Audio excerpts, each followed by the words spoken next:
That was the temperature recorded in the eastern regions of Germany in January 1945. -40, a cold so severe that exposed skin would develop frostbite within minutes, a cold that turned breath into ice crystals before it left your lips, a cold that killed silently, mercilessly, without discrimination. Winter at -40 degrees Celsius.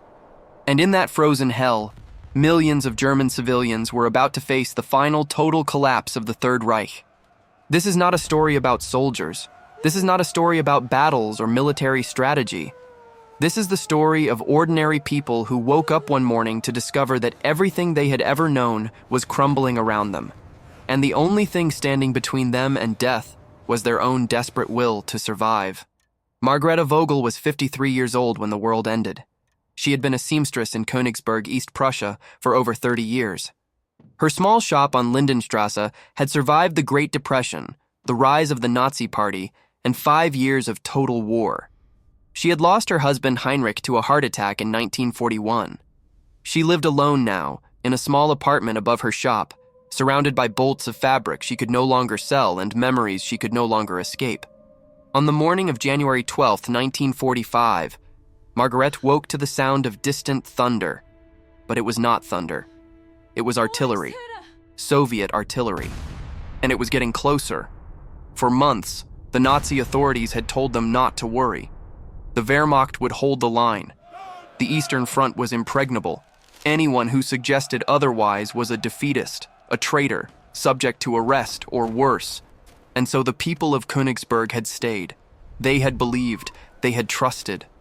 Now, that trust was about to cost them everything. She pulled back the frost-covered curtain and looked out at the street below. The temperature had dropped to -35 degrees overnight, and a thick layer of ice covered everything. The cobblestones, the lampposts, the abandoned vehicles that had been frozen in place for weeks. The sky was the color of dirty wool, heavy with the promise of more snow. And then she saw them. People. Hundreds of people.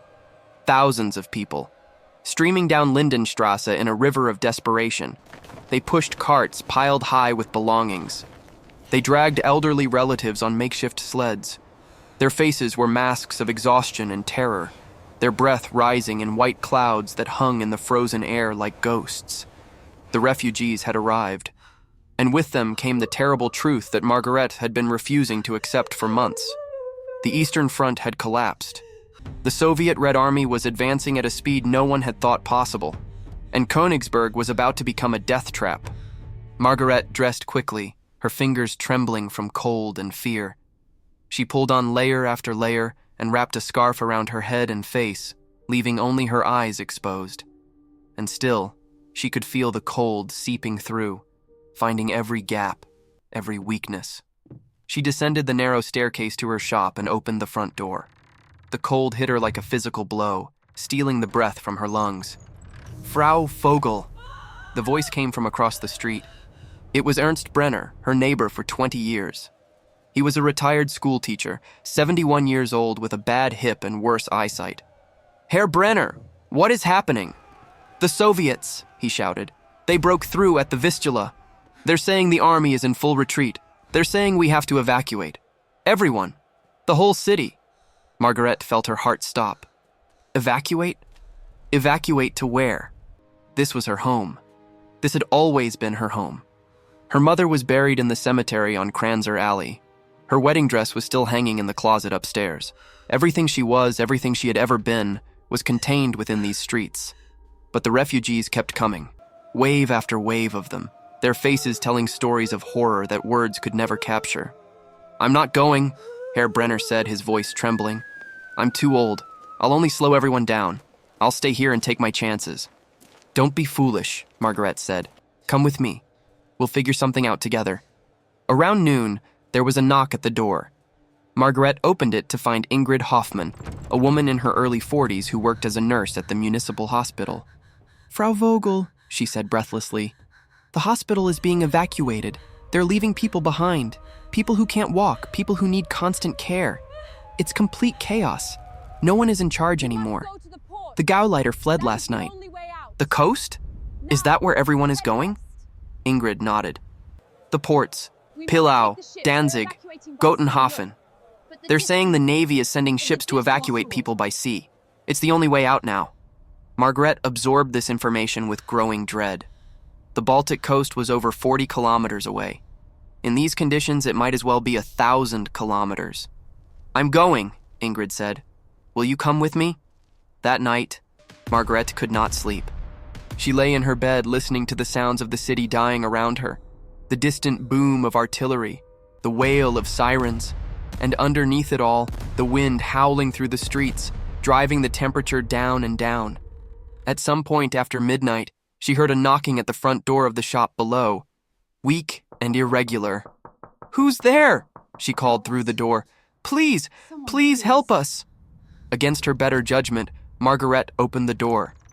Two women stood on the threshold. The younger one, perhaps 35 years old, was supporting an older woman who looked ready to collapse. Both were dressed inadequately for the cold, their faces gray with exhaustion and frostbite. "We've been walking for 3 days," the younger woman said. "We came from Gumbinnen. The Soviets burned everything. Everyone we knew. Everyone." She couldn't finish the sentence. Margaret pulled them both inside and closed the door against the killing cold. The older woman, whose name was Elsa Richter, was in bad shape. Her feet were frostbitten, her breathing was shallow, and she was showing signs of hypothermia. Her companion, Hannelore, wasn't much better off. That night, Margareta made her decision. Tomorrow she would leave Königsberg. She would leave her home, her memories, her entire life behind. Because what happened next to these German civilians, the march through the frozen wilderness, the horrors they witnessed, the impossible choices they had to make, is a story that history almost forgot. And you deserve to know the truth. Subscribe now so you don't miss what comes next. The morning of January 14th, 1945, dawned gray and merciless. The temperature had risen slightly to a mere minus 37 degrees, but the wind had picked up, creating a wind chill that made exposed skin burn as if touched by fire. Margaret had spent the early hours packing. She had a small wooden cart that she used to transport fabric deliveries, and she loaded it with everything she thought might help them survive: blankets, her remaining food supplies, a first aid kit, and as many warm clothes as she could fit. Herr Brenner came to say goodbye. He stood in the doorway of his shop, wrapped in a threadbare blanket, looking like a ghost from another era. "I'll pray for you," he said.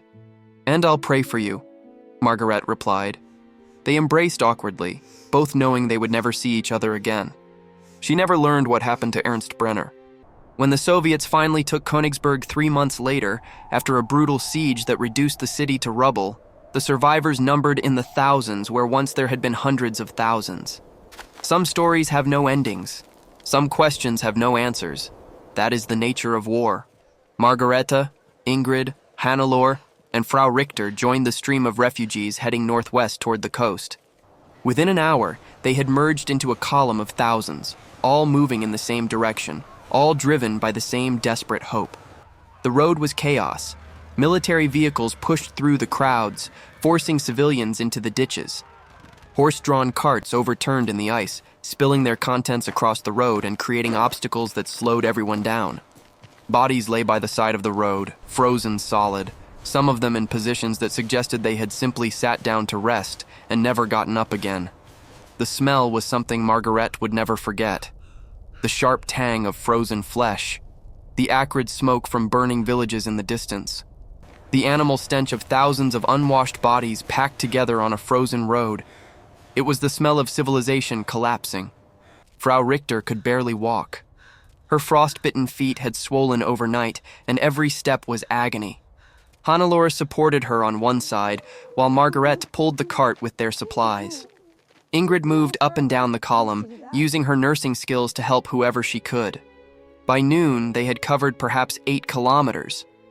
At this pace, it would take them 5 days to reach the coast. They didn't have enough food for 5 days. They didn't have enough strength, and the Soviets weren't going to wait. As if to underscore this point, a flight of aircraft appeared in the eastern sky around 1 o'clock. Soviet fighters, their red stars visible even from a distance. The column dissolved into panic as people dove for cover in the ditches. The aircraft swept low over the column, their engines screaming. Margaret pressed herself into the snow, waiting for the bullets to tear through her body. But they didn't fire, not this time. They simply flew over, surveying the endless river of humanity below, and then banked east and disappeared. "They're just watching," Ingrid said. "They'll be back." An hour later, the aircraft returned. This time, they did fire. The sound of machine gun fire is unmistakable.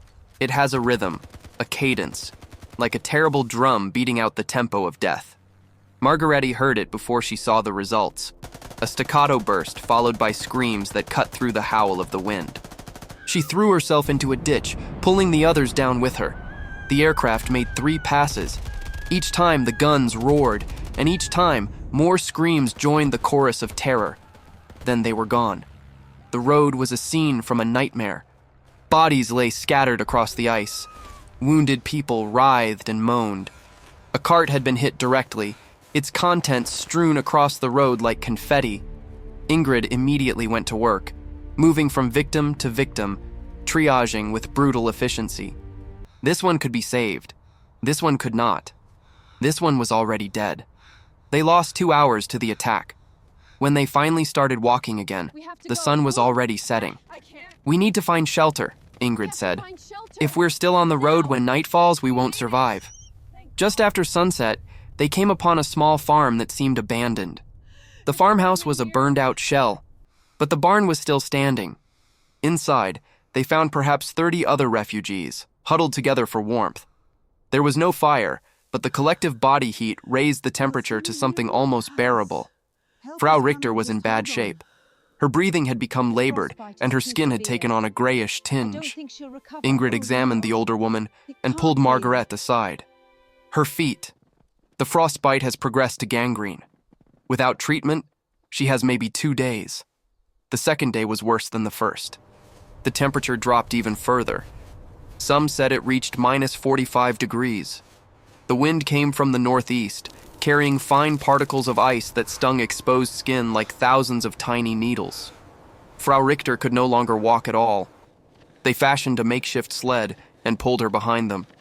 But this slowed them down even further. Around midday, they passed a frozen pond where something terrible had happened. The ice had broken through, and now the dark shapes of wagons and bodies were visible just beneath the surface. In the early afternoon, they encountered their first Soviet soldiers. "This is where I need to ask you something. This road, this journey, this frozen hell. What would you have done in their place? Leave a comment telling me, 'I would have kept going,' or 'I would have stayed behind.' I want to know." They were scouts, riding on horses that looked as exhausted as their riders. There were only 3 of them, young men in padded jackets with fur-lined caps. The column stopped. No one moved. No one spoke. One of the scouts, an officer, rode slowly along the line, looking at the refugees with an expression that was difficult to read. He stopped near Margaretta's group. His eyes moved over them, lingered on the makeshift sled where Frau Richter lay, then moved on. "Where going?" he asked in broken German. No one answered. He sighed, pulled a cigarette from his coat and lit it. He took a long drag and watched the smoke dissipate in the wind. "You go," he said finally, gesturing to the west. "You go fast. Behind us, many soldiers. They not so gentle." Then he turned his horse and rode back to his companions. They were gone as quickly as they had appeared. The column began moving again, faster than before. Everyone had understood the warning. Late in the afternoon, they reached a crossroads. One road led northwest toward Pillau. The other led north toward the Frisches Haff, a frozen lagoon that could be crossed on foot. "Pillau is further, but it's a guaranteed route," Ingrid said. "The Haff is shorter, but if the ice breaks, we're dead." Hannelore looked at Frau Richter, who was barely conscious on her sled. "She can't survive a longer journey. The Haff is our only chance." "The Haff," Margaret said finally. "We take the Haff." They reached the shores of the Frisches Haff just as the sun was setting. The lagoon stretched out before them like a vast white desert, perfectly flat, terrifying in its emptiness. "Stay close together," Ingrid instructed. "If the ice starts to crack, spread out immediately, and whatever happens, don't stop moving." They set out onto the lagoon as the last light faded. The ice beneath their feet was solid, reassuringly solid at first, but every crack, every groan sent a jolt of terror through Margaretta's body. She had heard the stories whispered among the refugees, entire convoys swallowed by the lagoon, horses and wagons and human beings disappearing in an instant, the ice closing over them like a hungry mouth. The wind was stronger out here, with nothing to break its force. It came howling across the open ice, driving snow before it, reducing visibility to almost nothing. Within an hour, Margaret could no longer see any shore. There was only the ice, the wind, the snow, and the dark shapes of her companions beside her. She had never felt so small, so insignificant. The lagoon stretched out in every direction, endless and merciless, and she was nothing but a speck of warmth in an ocean of cold. They walked for hours. Margaret lost all sense of time, all sense of distance. Her legs moved mechanically. Her mind retreated to a place where neither cold nor fear could reach. And then, sometime in the deepest part of the night, they heard the sound. A low rumble, like distant thunder. But it wasn't thunder. It was the ice. The ice was moving. "Run!" Ingrid shouted. "Run now!" They ran, or tried to. Their exhausted bodies could barely manage a stumbling jog. Behind them, the rumbling grew louder, accompanied by a terrible cracking sound. The cracking stopped. The rumbling faded. They kept running anyway until finally they collapsed onto the ice in a heap of exhausted bodies. When Margaret looked up, she saw that they had survived. The ice had shifted, but not broken. Behind them, perhaps 100 meters away, a dark line marked where the crack had formed. In the distance, Margaret could hear screaming. The thin, terrible screaming of people who had fallen through. She covered her ears and wept. They reached the frische Nährung just as the sky began to lighten. The narrow spit of land rose out of the lagoon like a promise. Frau Richter was dying. The older woman's breathing had become shallow and irregular. She no longer responded to anyone's voice. "We need to stop," Hannelore said, her voice cracking. "I can't let her die on a sled by the side of the road." They found a small clearing among the pines. They laid Frau Richter on a bed of pine branches. Hannelore knelt beside her, holding her hand, whispering words that were not meant for anyone else to hear. Frau Richter died just as the sun rose over the lagoon, painting the ice in shades of pink and gold. Her last breath was a sigh, barely audible. Hannelore did not cry. She had no tears left. They wrapped Frau Richter's body in a blanket and covered her with snow and pine branches until she was invisible. Then Hannelore said a prayer, and they returned to the road. They left no marker. There was nothing to mark it with. Such was the arithmetic of 1945. Such was the cost of total collapse. The port of Pillau was a vision of hell. Tens of thousands of people. Perhaps hundreds of thousands. They filled every street, every square, every open space. They pressed against the gates of the naval base, against each other. The air was thick with the smell of unwashed bodies, of fear, of desperation. "This is impossible," Ingrid breathed. "There's no way we'll get on a ship." The gates to the naval base were heavily guarded by military police, who were allowing through only soldiers, wounded, and women with small children. Everyone else was being turned away. "There has to be another way," Margaret said. "Smaller boats, fishing vessels."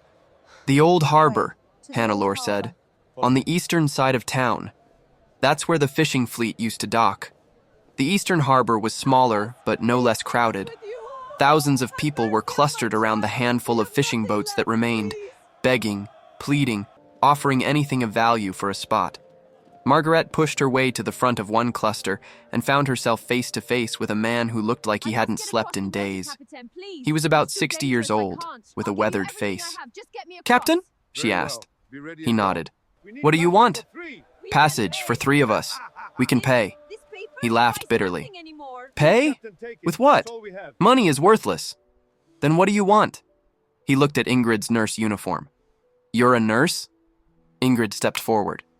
"I am. My brother is on the boat. He was wounded in the fighting at Memel, shot in the leg. The wound is infected. If he doesn't get proper treatment, he'll die." Ingrid didn't hesitate. "Take me to him." For the next hour, Ingrid worked on the wounded man while Margaret assisted. She cleaned the wound, drained the infection, applied a dressing, and did everything she could with the limited resources available. When she was done, the man's fever had not broken, but his breathing was easier. The captain looked at his brother, then at the three women. "Get your things. We leave at dawn." They left Pillau just after dawn. The captain, Klaus Böhm, navigated his small vessel through the crowded harbor with skill.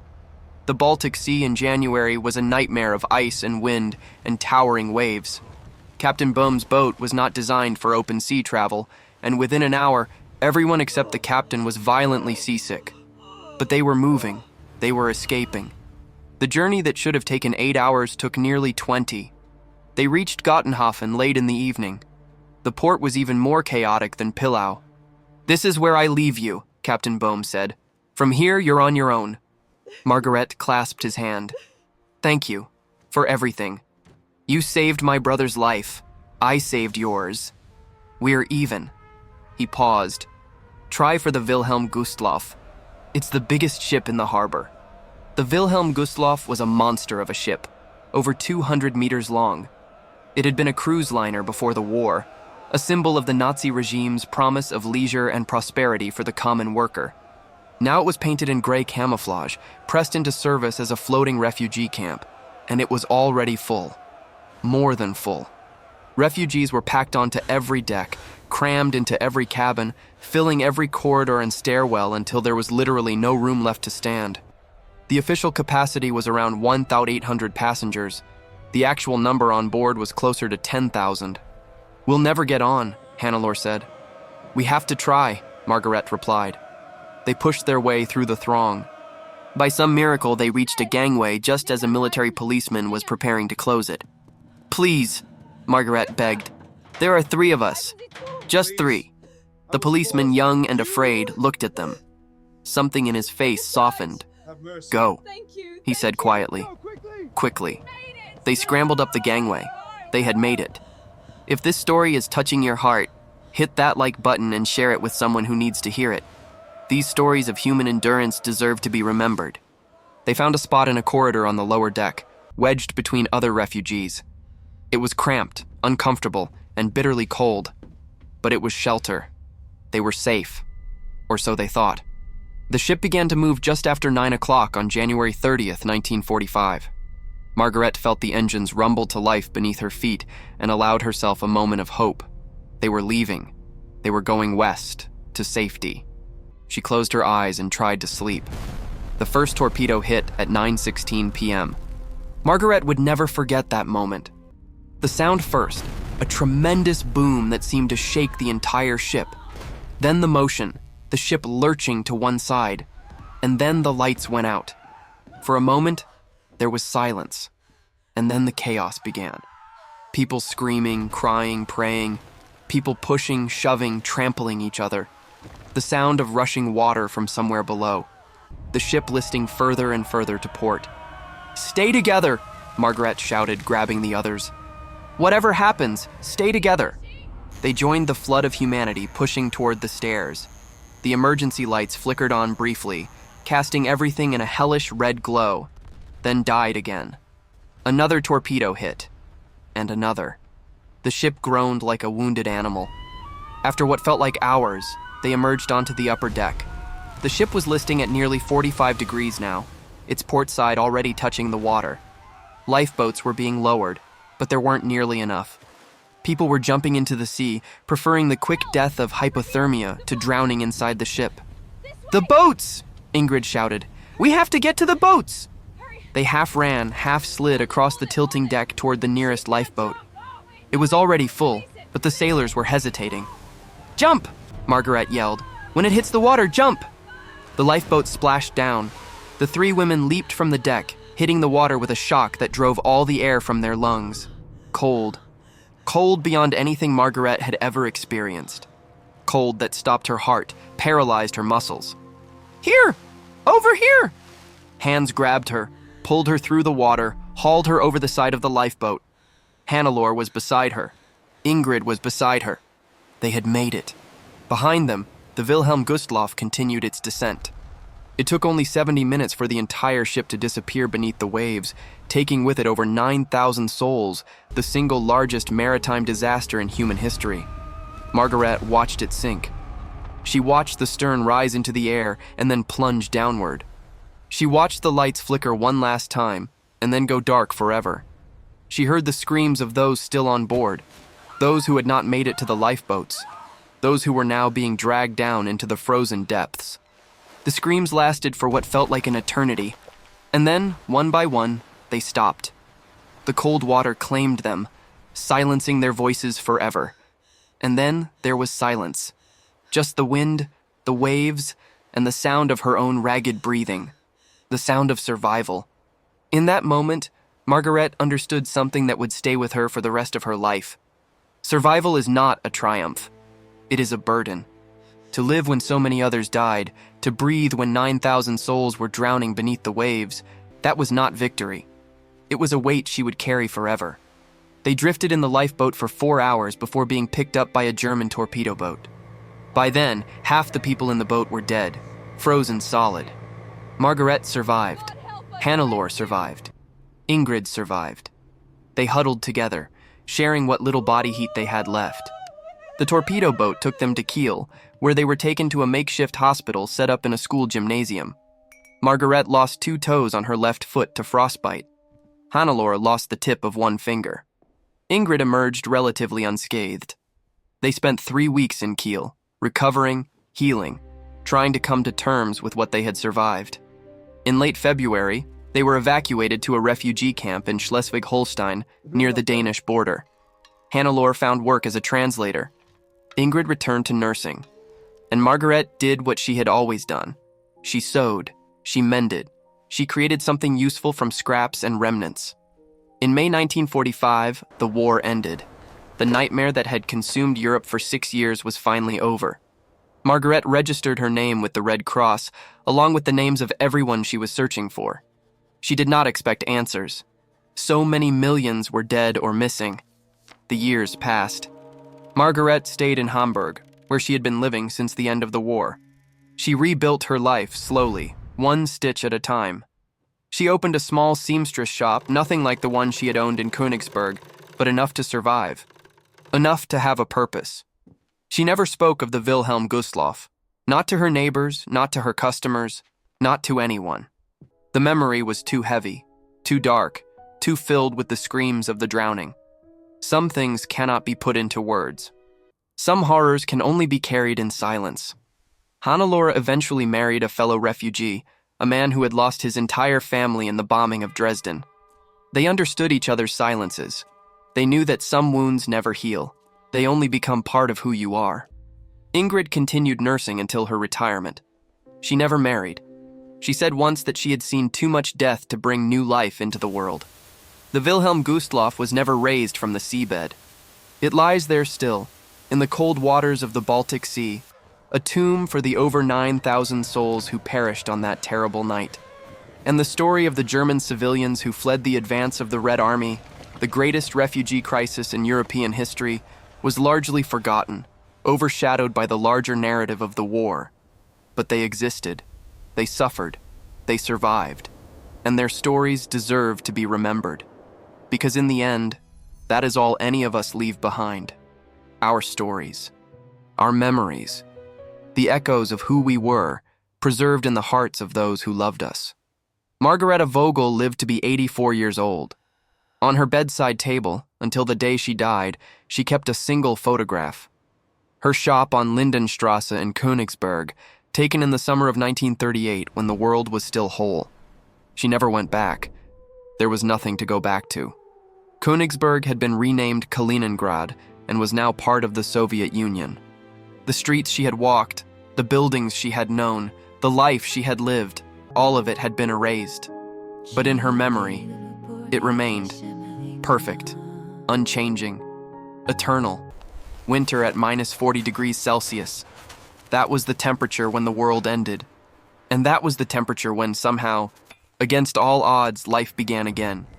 If you watched until the end, thank you. These are not just stories.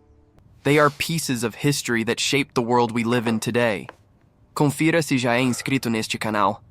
Because stories like this, stories of human endurance against impossible odds, deserve to be told, remembered, and passed down to future generations.